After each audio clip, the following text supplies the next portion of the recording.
The 2026 elections in Tamil Nadu is a do or die for the AIADMK, and former Chief Minister Edappadi Palaniswami is doing all to get maximum traction on ground at his election rallies, which he launched on 7th of July from Mettupalayam in Coimbatore. EPS is primarily targeting his main adversary, Chief Minister M.K. Stalin, and during one such rally had even bid goodbye to the DMK. Bye bye Stalin! Allah sattama solunga Stalin கேக்குற மாதிரி. Bye bye Stalin! Bye bye Stalin! Bye bye Stalin! Although EPS is accompanied often by Nayanar Nagendran and L. Murugan of the BJP in several meetings, the speculation of who's the big daddy in the AIADMK-BJP alliance refuses to go away. Sample this, speaking at a meeting in Thiruvarur district, Palaniswami said this, and I'm coming back to you to tell you what I think of it. இன்னொன்னு சொல்றார், அண்ணா திமுக பாரதிய ஜனதா கூட்டணியில ஆட்சியில பங்கு கொடுப்பாங்கன்னு. திரு ஸ்டாலின் அவர்களே, நாங்க ஒண்ணு ஏமாளி அல்ல. அண்ணா திமுக பெரும்பான்மை இடங்களிலே வெற்றி பெற்று தனி பெரும் ஆட்சி அமைக்கும். He's of course saying how they are not gullible and how AIADMK will win the polls with majority and form the government on its own. Of course, he did address Stalin, in that entire bite that you heard, he actually addressed M.K. Stalin. But in the larger scheme of things, and perhaps owing to the crowds he's getting, a lot of experts say he's getting massive crowds, Palaniswami has sent a clear message to his alliance partner, the BJP.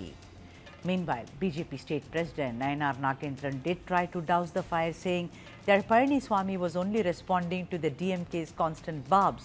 But there is no doubt that despite the BJP insisting that they shall be part of the future government in Tamil Nadu formed by the AIADMK, Edappadi is pulling his weight far and wide on the BJP.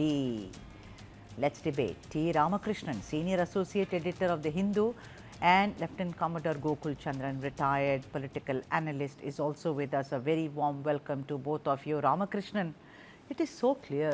Whatever he tells, of course, he's talking about, dynastic politics, and we will not have an heir as the chief minister. All that is for the DMK. But these kind of messages, it is very, very clear, because like I have read the situation, people of Tamil Nadu are still not sure if in this alliance, who is the big daddy? Is it going to be him, that is Edappadi, or the man who had a press conference and introduced the alliance, that being Home Minister Amit Shah? How do you read it, Ramakrishnan?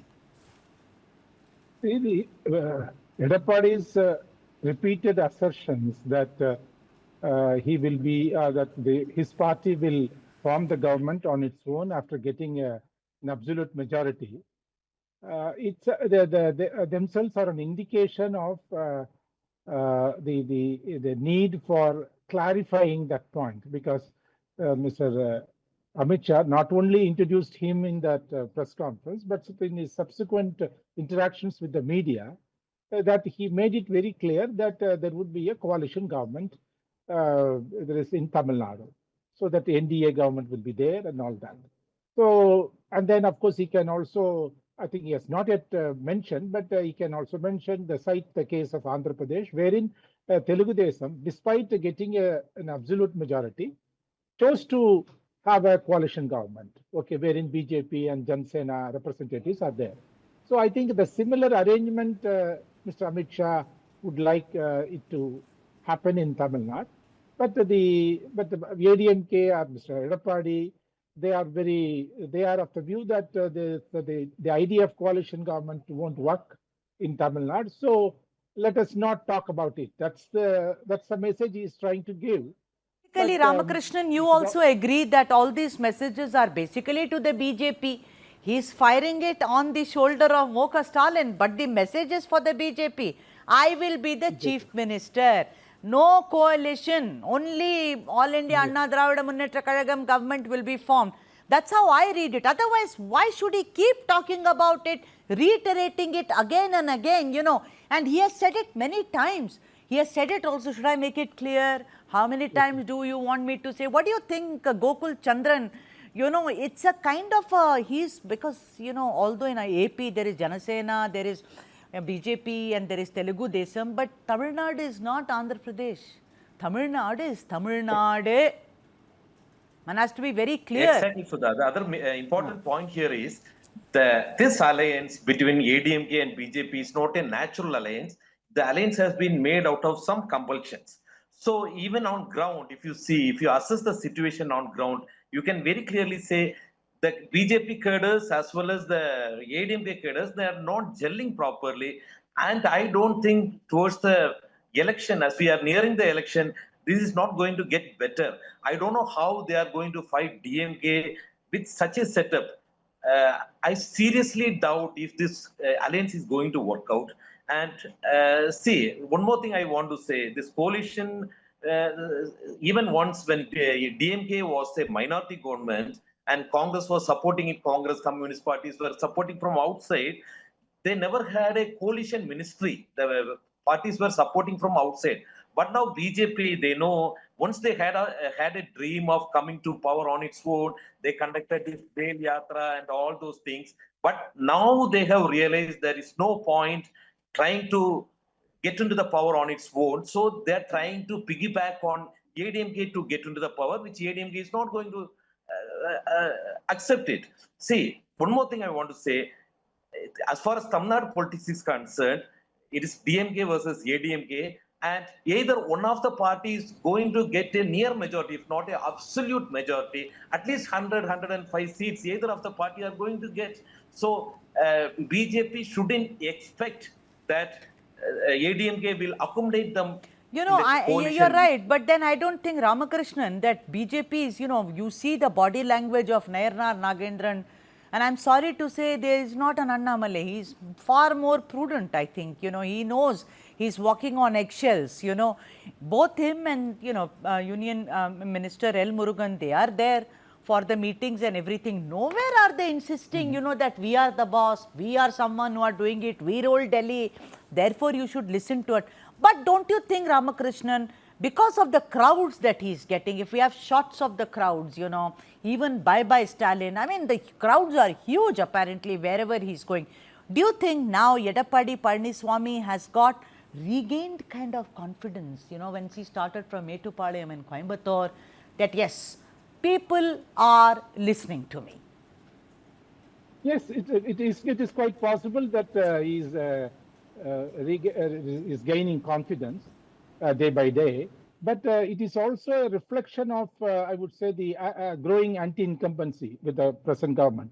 How far all these crowds will get translated into votes and then into seats, and that remains to be seen. But why Edappadi has to repeat it, make the assertion again and again, is because the way in which the reunion between the Edappadi group and OPS group happened in 2018. Okay, so that was that happened because of BJP, and which Palaniswami himself went on record saying that Mr. Narendra Modi wanted him to join the government. So I think that is why this it's not mere perception. It was a fact that BJP had a role in bringing these groups together in 2018, and that's why they are also now doing the backseat driving. That's the perception now we're having. I think he is trying to address that perception, rather trying to eliminate or remove or erase or whatever. Ramakrishnan, you know, the way he invited the left parties and of course, you know, VCK, which I thought was, I mean, left parties is impossibility, no? Gokul, I mean, is smiling also. So I'm saying left parties is but I think he's doing it, Ramakrishnan, on newfound confidence that you guys, you talk to me, no? BJP is irrelevant here. He is making the BJP irrelevant as he gets close to the elections. What do you think, Ramakrishnan? I think he's trying to assert his independence. All right. That's why he's making this call. But I don't think he can render BJP into irrelevance. It has grown. That is, it is growing. That is, there is in terms of vote share, one may disagree with the figures, but the fact that the BJP there is a space for BJP and which BJP has started using it. Let us see how far it is. It will, it can go. Then that remains to be seen. But I think as of now, Mr. Edappadi is trying to send out a message that he is as independent as Jayalalitha was. So that is the message he is trying to give. All right. Whether he succeeds or not, it remains to be seen. Yeah, and quickly, Gokul, I've completely run out of time. Gokul, I want to ask you that because BJP is considered to be a party that no one wants to touch with a barge pole in Tamil Nadu, do you think that Edappadi Palaniswami is slowly cleansing himself of this particular label that, hey, you shook hands with the Bharatiya Janata Party, Edappadi? Exactly, Sudha. That might be one of the reasons. Because see, today Mr. Anwar Raja from ADMK joined DMK. So that fear is always there regarding the minority votes. Without minority votes are a big factor in Tamil Nadu politics, which is with DMK right now. Without taking that away, ADMK is not going to win. So he might be trying the other options of keeping away BJP and bringing BCK left parties, which might be another formidable option too.